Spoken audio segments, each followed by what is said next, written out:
So I'm saying, now who's calling me from Canton now? I wasn't just because I was just in a different zone. Mm-hmm. And it was somebody here from Canton said, hey, Andre, how you doing? I go, how am I doing? I go, dude, I'm like on pins and needles here. And he goes, well, the wait is over. Welcome to the Hall of Fame. That was it. Just like that. Just like that. It gives me chills because,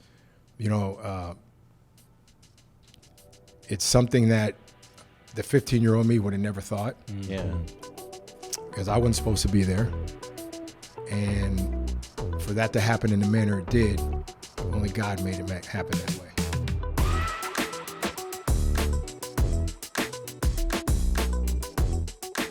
What's up, everybody? I'm Peanut Tillman, and this is the NFL Players Second Acts podcast. And with me, as always, my trusty co-host, Roman. I'm going to show my chest off Harper. Yeah, I am. You showing a little. I appreciate that. Thank you. You don't have any taco meat, but you showing a little something. Zero. And I don't shave either. So let's keep it rolling. No, just talk about our guests. Don't even worry about it. Just keep it going. All right, this next gentleman we got coming to the pod is a 16-year NFL vet. He's in the Hall of Fame. He is a youth empowerment advocate. He is currently the commissioner of the Entertainment Football Association. Ladies and gentlemen, please welcome to the pod, Mr. Andre Reed to the pod. As they say, what up, what up, what up? What up, what up, what up? So I already know what you're going to ask, so I'm going to let you just get on right into it.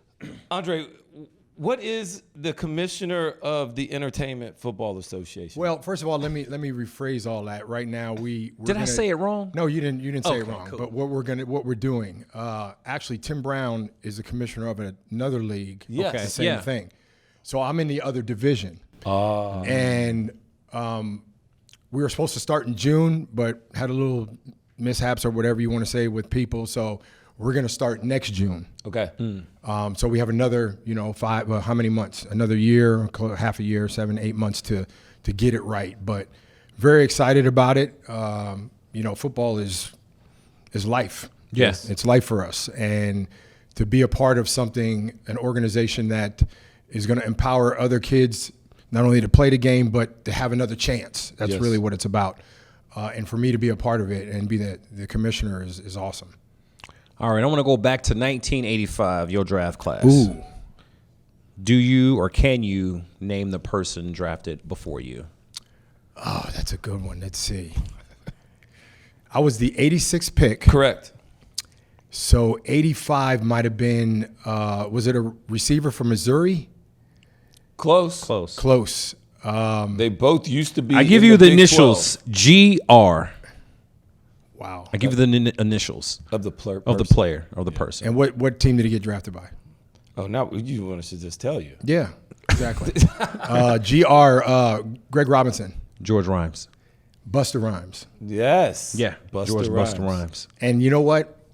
Funny story about him. When we got to the Combine that year, and the Combine wasn't like it is now, obviously. But I said to him, because I come from a little teeny school called Kutztown, Cal Tippin School. Nobody heard about it. He went to Oklahoma, where I wanted to go, but obviously that didn't happen, and I didn't need to go to Oklahoma. And I said, where'd you get the Buster Rhymes, the Buster? I said, you get it from the rapper, Buster Rhymes? He said, yeah, somebody started calling me that, Buster Rhymes. So he adopted that name, George Buster Rhymes. I didn't know that. I didn't either. I mean, it's a great story. I mean, it's a cool name. I didn't only knew that. And he played with Minnesota for a couple years. He was a great punt returner. I don't know what happened. I guess and he was a decent receiver, but he was actually a running back at OU when they did the triple option with Thomas Lott and all those guys back in the day. But George Rhymes, man, Buster. Yep. All right, Andre, what was your welcome to the NFL moment? Ooh. First training camp, 1985, at Fredonia State. And I was just in Fredonia playing in a charity golf tournament. Where is Fredonia State? Yeah. For those that don't know. It's not in Europe because it sounded like it's from Europe somewhere. It's probably about 45 minutes from Buffalo. So if you go down 90 all the way down towards the lake, towards Cleveland, it's right around, before Cleveland, obviously. It's in New York. But, crazy. Fredonia, and I just was there, and I told the people I was a rookie here 40 years ago. So I was aging myself, you know what I knew. Yeah. I was a 21-year-old rookie at Fredonia State in 1985. And what was that moment like for you though? That first training camp. Training camps ain't like they used to be. We were in pads a lot of the times, and we hit. Yeah. Yeah. Training camps now, they don't do that. How long was a practice? Probably about 3.5 hours. And you had 2 of them. 2 of them. And what time did you start, and what time would you be finished? Started, you got to be on the field 8:30, 8 o'clock, 8:30, warming up. Practice starts at 9. Don't get off till about 11:30. Go eat lunch. Get a nap. Even though I was 21, you don't need a nap, but dude. You need a nap. Because I was running the next practice was like 7-on-7 and, all that kind of stuff. Yeah. So it was, coming from a small school, it wasn't like I wasn't ready for it, but I just ran all day. Yeah. Yeah. So what was that part where you like, was it a play? Was it a moment that I either like, man, I need to pick my game up? No, it was like you said, a welcome to the NFL. I was running a deep dig. Okay. Not from the slot, because I was known for the slot. I was on the outside running a deep dig, and Frank Reich threw me the ball. He was, the backup to Jim. Jim wasn't even there yet. Jim came the next year. Okay. Ball was a little high, jumped up, got it. Feet from underneath me, landed, flipped, got up. Welcome to the NFL. Okay. Nobody helped me up. Nobody helped you. Nobody helped me up. Nope. My last question about this, and we'll go on to the next one. Yeah. Did you play special teams? I did. I played, did a little punt return, and I was like, I don't think this is no. No. It's not for everybody. So you never like blocked, you were on return teams? No. I used to look at that ball coming down and look and see what's happening. Dudes weren't blocking. And I was like, that's it for that. I don't want to do this. But what like you said, a welcome to the NFL moment my first training camp was, because, we're grown men out there playing now. It wasn't just college kids. It was grown men. Yeah. So when I was always number 5, high school, college. When I got to the league, I became 33. Mm-hmm. And my trainer or equipment manager, T-Med, shout out to T-Med, he called me and was like, look, we got 33, 36, or 38, 41, 42. Like, he gave me a couple of different options. Mm-hmm.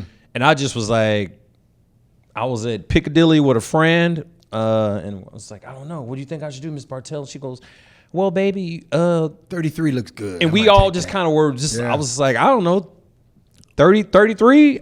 I just was like, he called me on the spot. And that was how I picked 33. I have nothing to compare to or connect with. Mm-hmm. You were 88 in college. Yes. Lynn Swann, who's in the Hall of Fame, was my guy. Mm-hmm. Steelers, I was a big Steeler fan growing up. And I used to always beg my dad to watch a half of football when the Steelers were on. And Swann and Stallworth were my guys. The late Franco Harris, Mean Joe, Mel Blount, all those guys. And I remember getting to training camp, and they were like, well, there's a guy here that has 88. We traded for Pete Metzelaars from Seattle. Remember, tight end. And he wasn't giving up that number. So they said, you got a choice. You want 83 or 89? And I was like, well, 89 kind of, 83 I'll take. But during the preseason, my number was 46. Ooh, at receiver? Ooh, yeah. That stank. Yeah, super stank. And, bruh, I was 46 and then made the team, all that good stuff, and they gave me 83. So you had to make the team to get a number? To get a number. So how many guys did y'all go in camp with probably? 125. And trimmed down to 53. Yep, 125 was on the field. Damn. So one-on-ones, bruh, you better get up there. I got a question though. So when you go outside and you're playing wide receiver and you line up at number 46, I'm a dude. I got laughed at, bro. I was going to say like you're not getting any respect. This is what he said. I'm a 4th round pick, so I'm like, that's still pretty early though, Andre, because y'all had like 12 rounds. Yeah, we had 12 rounds. So a 4th round is still pretty damn good. No, 4th round was like a 1st round. Yeah, like that's still amazing. Yeah, from a D2 school, there was a lot of D2 guys in the league at that time. Amazing. Yeah. Yeah, so I was like, just give me a chance. I tell a lot of people that, now, how did you make the team? I said, well, when I got brought up in there in front, you had 2 lines of DBs against receivers in 1-on-1. You had 10 minutes at the most. That's true. And the vets would be like, they do their 1 or 2 of them, and they would be like, get up in there. And it's ironic because 8 years later, I was telling the rookies, get up in there. Yeah. Okay, so you went to Kutztown University. Kutztown, yes. And it's in Pennsylvania, Kutztown, Pennsylvania. Yes. And Sounds German. I had to look it up. I didn't. Yeah, actually, I had to look it up. actually like Amish. Okay, so Amish it's country. Central. So Central PA. Pretty much. I mean, about an hour and a half outside of Philly. Okay, cool. Yeah. And coming from that university, D2, not a lot of people probably had heard of it. No, nobody did. What was your football future at the beginning when you first get into the league, when you're coming from Kutztown? Did you even have an idea of what it could be or what it turned out I definitely did, and I was all about getting a chance, just like most kids are, to get a chance.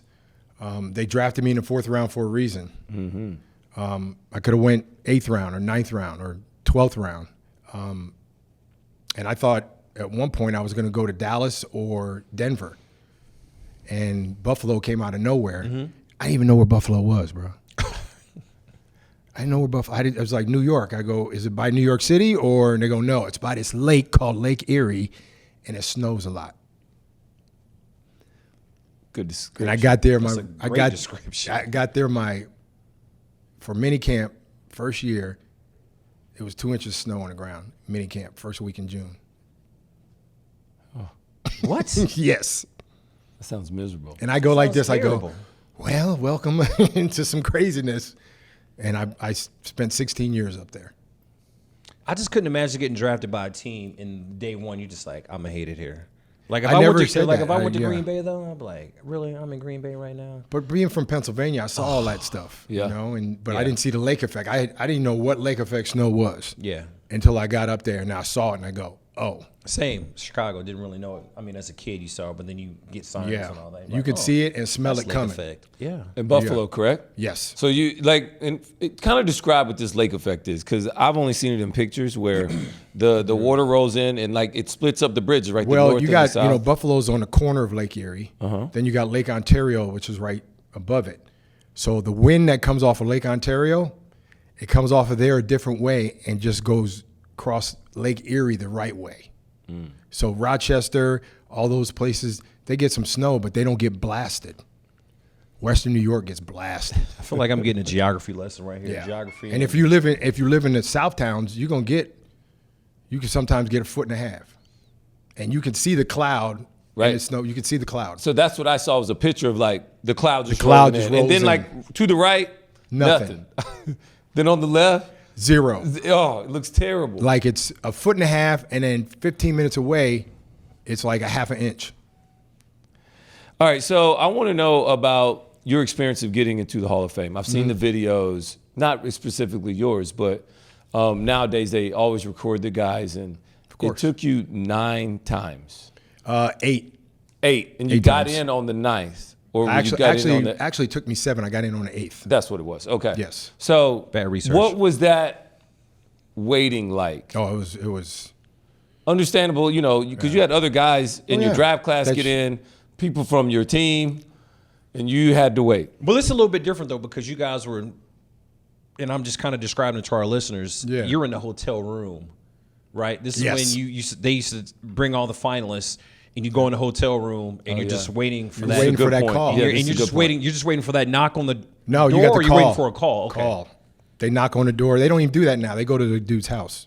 Yeah, The player's which I house think now. is a little bit better though. It Well, is. it- It's people more wanna be- natural. Yeah. Yeah. It's more natural. Yeah. Yeah. So how many times, what was it like? You sit in the hotel room, the first year, you're like, okay, I'm going. I was a semifinalist the first 2, and then the last 6 I was in the finals. And unlike baseball, where they give you the percentage of what you get, in football they're not going to tell you, oh, you need 80%. Well, you had 74 this year. Yeah. Or hey, you're close, you're 78. Because every year it came around, it's like, yeah, this is your year, this is your year. I said, it's not up to me. Right. It never was up to me.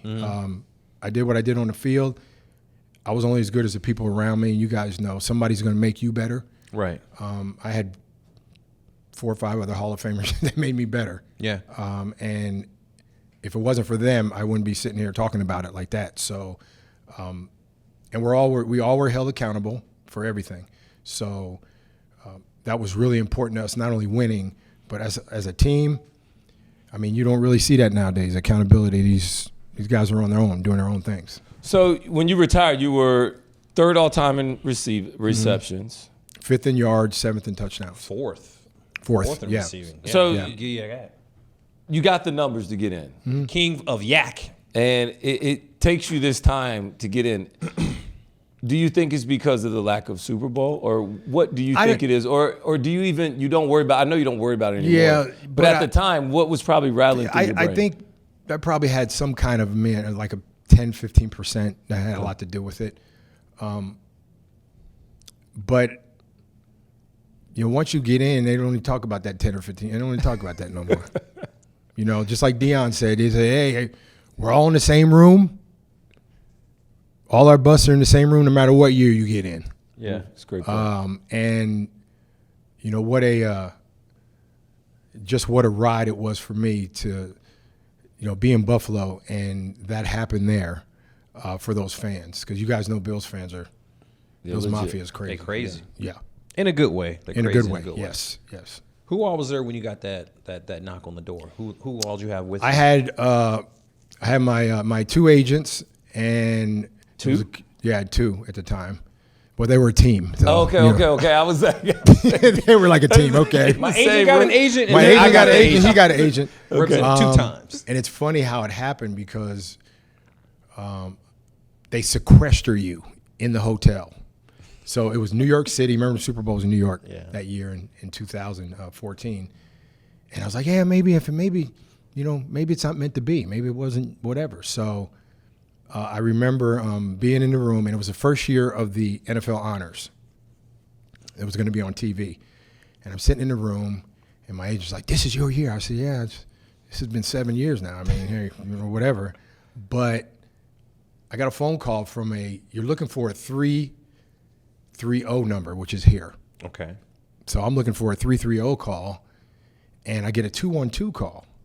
And I'm like, who's calling me from New York right now when I'm waiting for this 330 call? It was, remember Brian Burwell? Yeah. He was in the room while they were voting. So he goes, hey, Andre, just want you to know you're in the final 10. I go, yeah, been in the final 10 like 6-7 years now. Mm-hmm. He goes, I'll call you back in 20 minutes. He calls me back in 20 minutes. You're in the final 5. So now I'm in, but I'm not officially in. So I have to get a yes from all the voters to say yes, yes, yes. He calls me back like 20 minutes later. And it actually wasn't him. It was somebody from here. It was a 330 number. Mm-hmm. So I'm saying, now who's calling me from Canton now? I wasn't, just because I was just in a different zone. Mm-hmm. And it was somebody here from Canton said, hey, Andre, how you doing? I go, how am I doing? I go, dude, I'm like on pins and needles here. And he goes, well, the wait is over. Welcome to the Hall of Fame. That was it. Just like that. Just like that. What was the first thing you thought, first emotion when he said that? I saw myself as a little kid playing Pop Warner to the last time I played a game in the NFL. That fast. It gives me chills because, it's something that the 15-year-old me would have never thought. Mm-hmm. Yeah. Because I wasn't supposed to be there. And for that to happen in the manner it did, only God made it happen that way. Yeah. So, yeah. I don't know anybody that I've talked to, or even on this podcast, that has said, "Oh yeah, my goal was to be in the Hall of Fame." I never told my mom I wanted to play in the NFL. Everyone just was like, "Well, you were like that." We had that conversation. Yeah. You were just like, "I'm just playing. I didn't think I could go to the league." I love the game. Your senior year? Yeah, I loved my it. senior year. That's what I love to do. Yeah. So, it's like your whole football life flashes before you in like a half a second, and you think about the first person that said something to you. Mm-hmm. And the first person that hit you over the top of the head said you're doing this wrong or this, you think about all that quick. Yep. Why you said something, and I want to know why, and that was, I wasn't supposed to be here. Mm-hmm. Why were you not supposed to be here? Because if you, like, I'm going to write a book, and it's going to be about just how I grew up and what I went through, because nobody knows.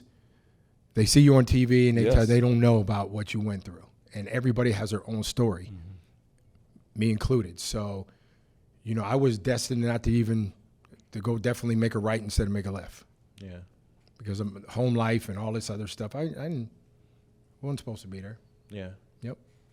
You beat the odds. Definitely beat the odds. So something that you and I have in common that I don't think you knew you would be in this conversation, but you actually won a Super Bowl. You can Yes. ask. I'm 0 for 2. I'm 0 for 4. So But I'm here. what was it? And I know what it's like to be 0 for 2. What was 0 for 4 like? The first, probably when I retired, the first like 5 years, it was like people were just, ruthless. You guys went there 4 times, winning. People just like that's how people are. Yes. Jerks. But as the years went on, the ruthlessness became admiring. Okay. There was an admiration for all of us during those teams. Don Beebe won a Super Bowl with the Packers. Yeah. He was with us for 3 of those losses. And he said in an interview, if I can give a ring and a Super Bowl champion to all the Bills guys, I would. And that kind of chokes me up too, because it's like, that's what you play the game for. If you don't play the game for that reason, you shouldn't even be playing the game. And in this world right now, the kids are all about the dough and this and that. Nothing wrong with that. But your legacy, that's what you want. That's what you want to uphold and you want to put a stamp on. Why do you tell people that the first Super Bowl hurts the most? Yeah, it came down to that kick. Scott Norwood. He can fire the shot heard round the world now. What a fine game. What an absolutely fine game. Here we go with 8 seconds to play. Get ready. High drama here in the Super Bowl. Snap. Slide. In the air. It's got the distance. It is.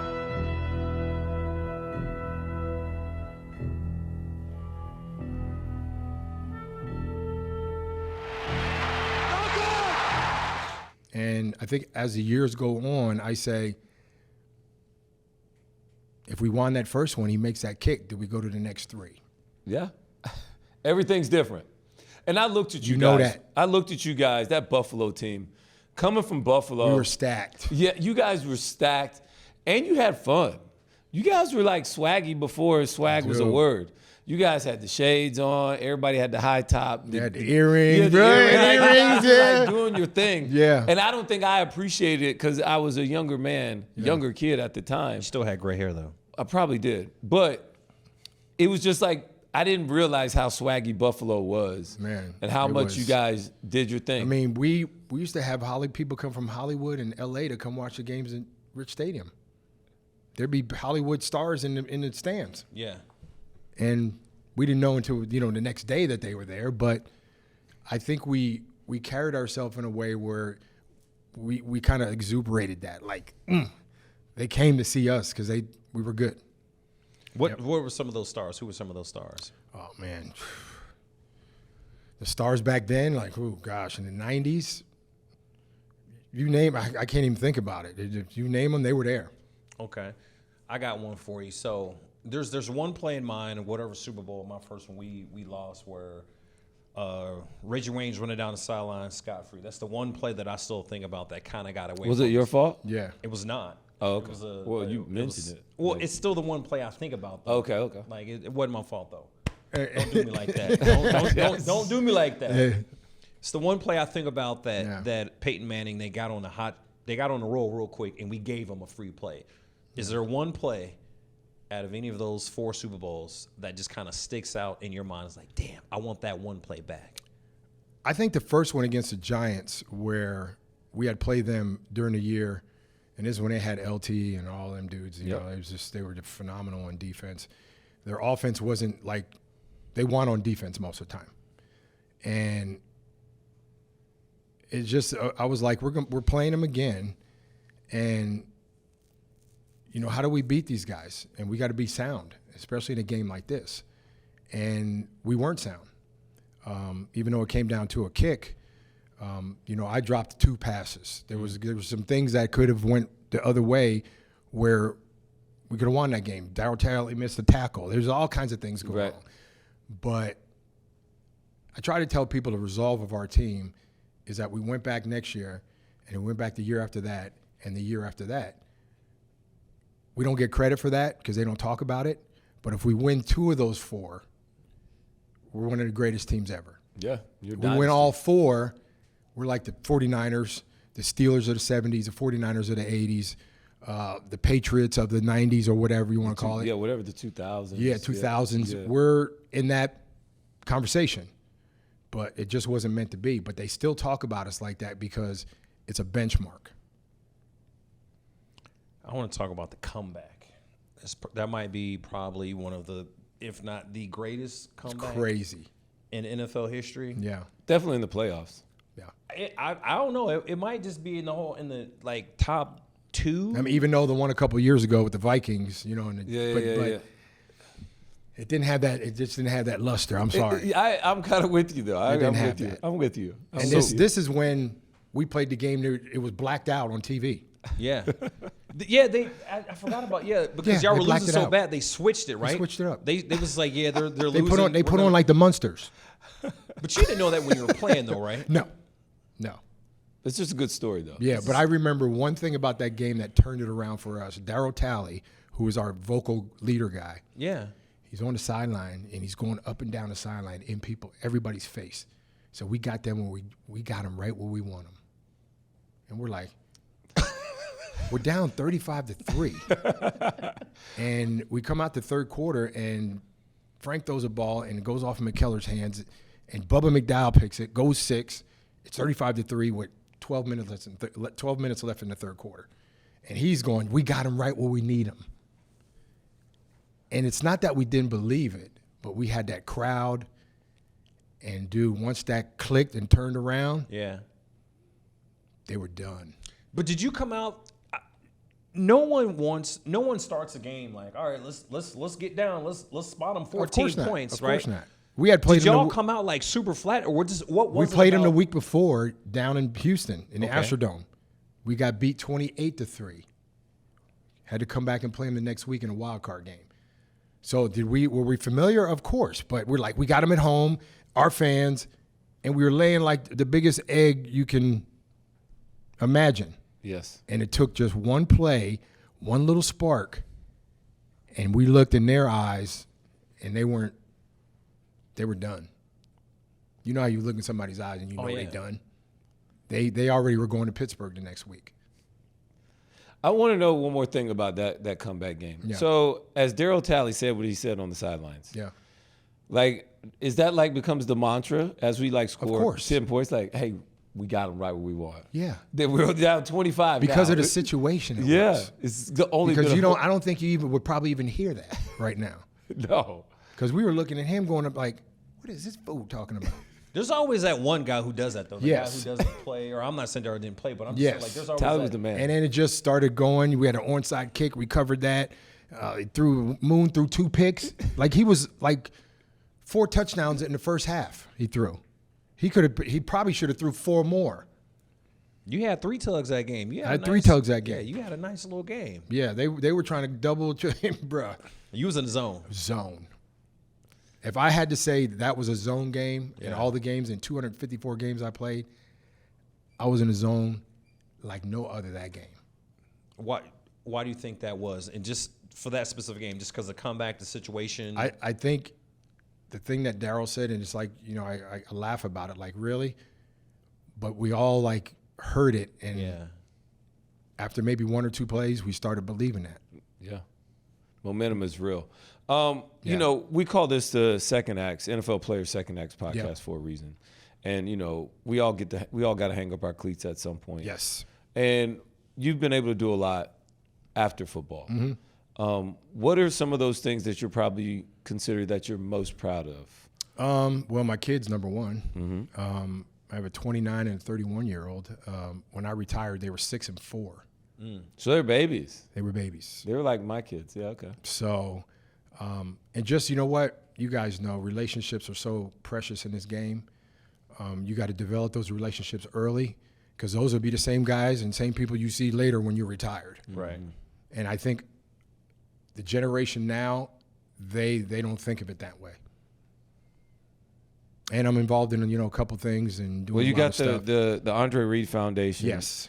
You're on the minority coaching fellowship with the Chiefs in 2015. Yeah. I'm sure that was kind of fun. Andy Reid's first year, I was with him. Oh, yeah, okay. I didn't even realize that was Andy Reid's first year with the Chiefs. First year, yeah. Because, that's who left Philly, then went on over. Yep. It's crazy how fast that stuff happens. Then It you get a does. quarterback and win a couple championships. Seems like it's just been forever. And it's like quick. Yeah, right? It's like, where did that go? Yeah. And you did some analyst work on TV. So Yes. out of all these things, outside of your family, right, and your teammates, what was that, what was that second chapter like? Was it hard making that transition? And maybe kind of tell your struggles or how you tried to flourish in these I areas. think it's hard for all of us. It's harder for all of us to hang up the cleats. I mean, I played 31 years of football straight, from 6 years old till I was 37. Every fall, I was padded up. And then when it's said and done and over, it's like, okay, what do I do next now? And again, the relationships are really important. They've been important to me for 30 years, some of these relationships. And as a Hall of Famer now, you're not Andre Reed, played for the Bills. You are, but you're Andre Reed, Pro Football Hall of Famer that played for the Bills. Mm-hmm. And that not only holds a lot of value, but you are in a position to do so many different things outside of the game now. And make impacts outside of the game. And you're talking about my foundation with Boys and Girls Club. So important to me. Denzel Washington is the national ambassador. I'm an ambassador under Denzel. So many guys, so many people you don't even know went through the club system that accredit them for who they are and what they do today. And that's really important to me. Mm-hmm. Yeah. What made you want to focus on literacy? I didn't get read at home. Mom and Dad didn't have time to read to me. So I was library or Boys and Girls Club.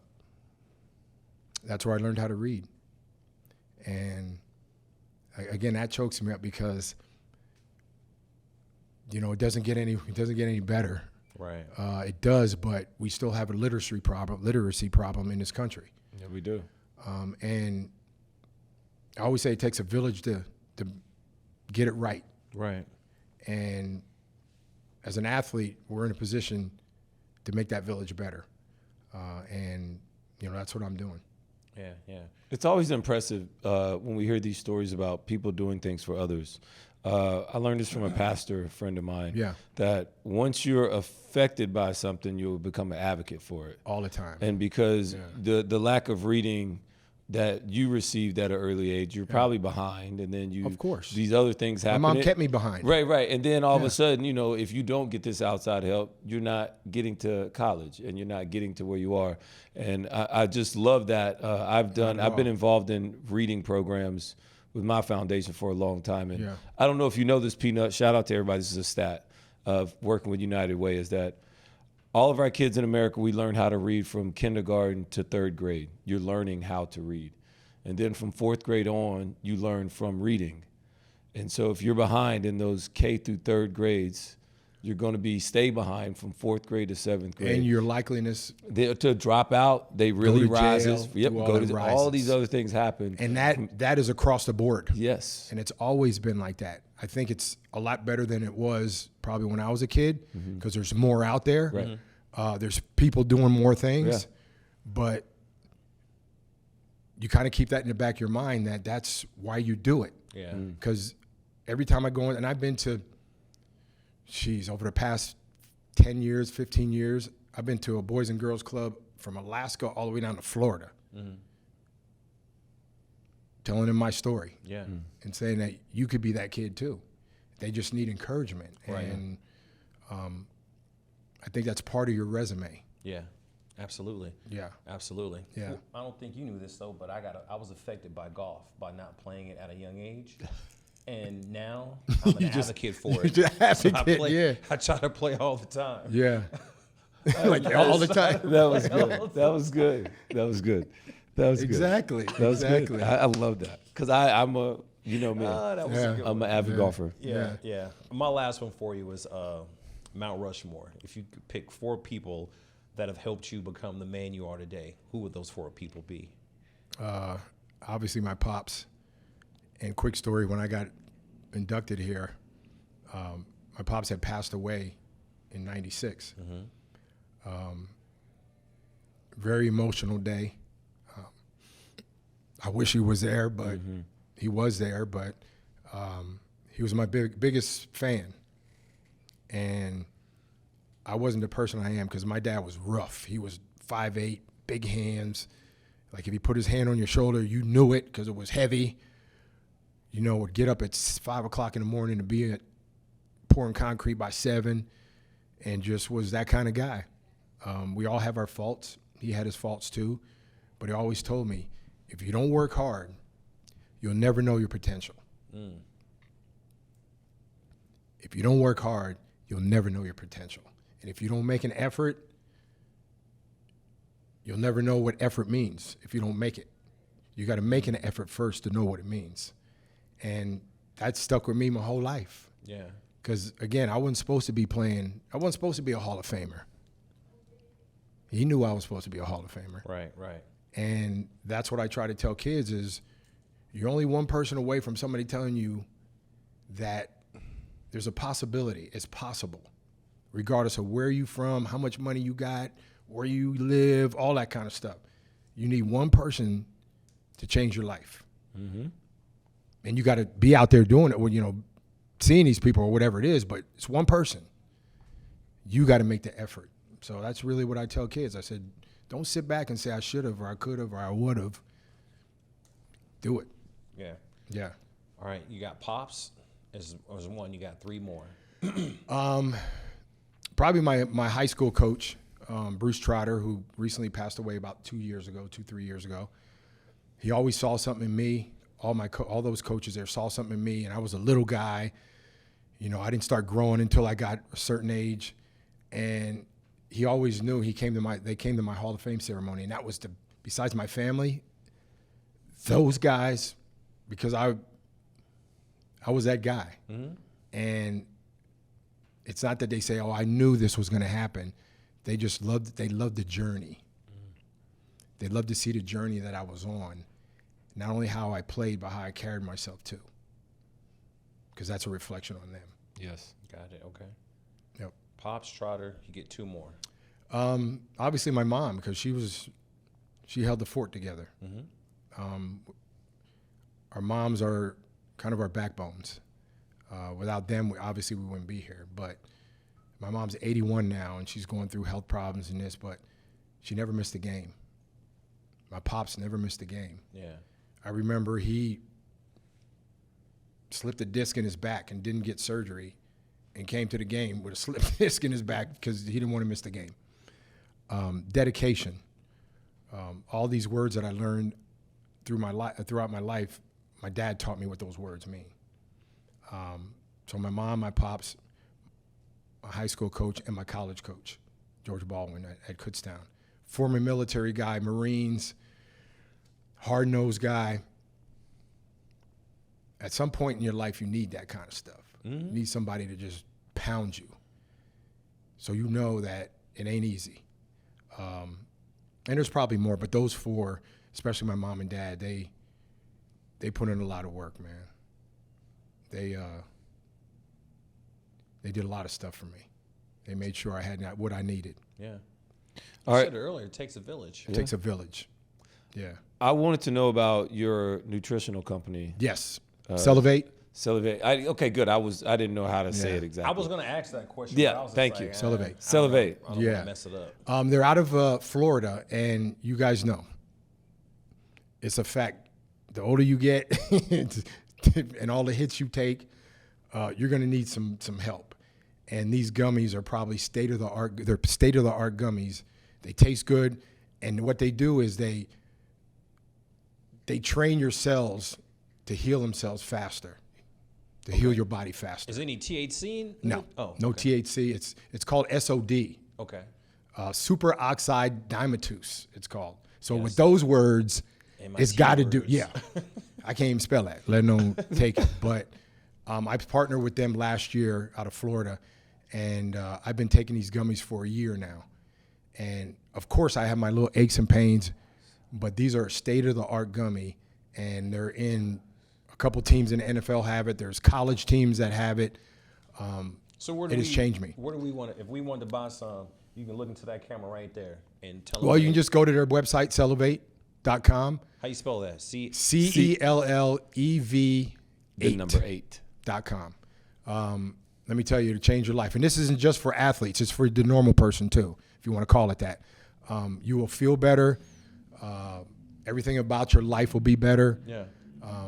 Do I have aches and pains? Yes. But this has done 1,000% for me, way much better than anything I ever had. You heard it right here on the NFL Player Second Act That's right. podcast. Take these gummies. It'll Take get these rid of gummies. all your aches and pains, everything else. Everything it you cures got. everything. Everything you got. And they're fabulous, man. And they taste good, too. That's good. That's Yeah. good. Well, go ahead, Peanut. No, you gotta go. No, I was just gonna say thank you, man. Like, I I told you guys earlier, I really love the way you guys talk on your podcast, man. You keep it real, because there's a lot of podcasts out there that anybody can have one, but you guys know what you're talking about and you keep it real.